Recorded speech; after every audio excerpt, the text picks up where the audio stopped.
صدر ٹرمپ اس عزم کا اظہار کر چکے ہیں کہ وہ شام میں داعش سے لڑنے والے مقامی گروپوں کی مدد کر کے اس تنظیم کو شکست دیں گے۔ وائٹ ہاؤس کی ترجمان نے کہا ہے کہ اب جبکہ داعش کی نام نہاد خلافت تقریباً ختم ہو چکی ہے، ان جنگجوؤں کے لیے امریکی فوجی امداد بھی آہستہ آہستہ ختم ہوتی جائے گی۔ ایک مرتبہ جب ہم داعش کے خلاف مہم جیتنے لگیں گے تو پھر کچھ گروپوں کے لیے حمایت میں کمی اس عمل کا حصہ ہوگی۔ اب ہم اس پوزیشن میں ہیں کہ کچھ گروپوں کو عسکری امداد دینا ختم کریں، لیکن اس کا مطلب یہ نہیں کہ منفرد گروپوں کو ہر قسم کی امداد بند کر دی جائے گی۔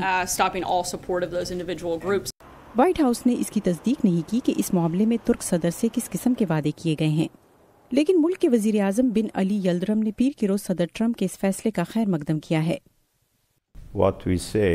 صدر ٹرمپ سمجھتے ہیں کہ ترکی کے لیے کیا ضروری ہے۔ ہم یہ کہتے ہیں کہ اگر آپ کو داعش سے لڑنا ہے تو آپ کو صحیح شراکت دار چننا ہوگا۔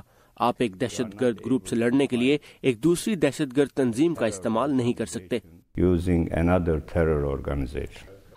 لیکن ایک شامی کرد عہدیدار نے کردوں سمیت شامی مزاحمتی فورسز کی جانب سے امریکی پالیسی میں کسی تبدیلی سے انکار کیا ہے۔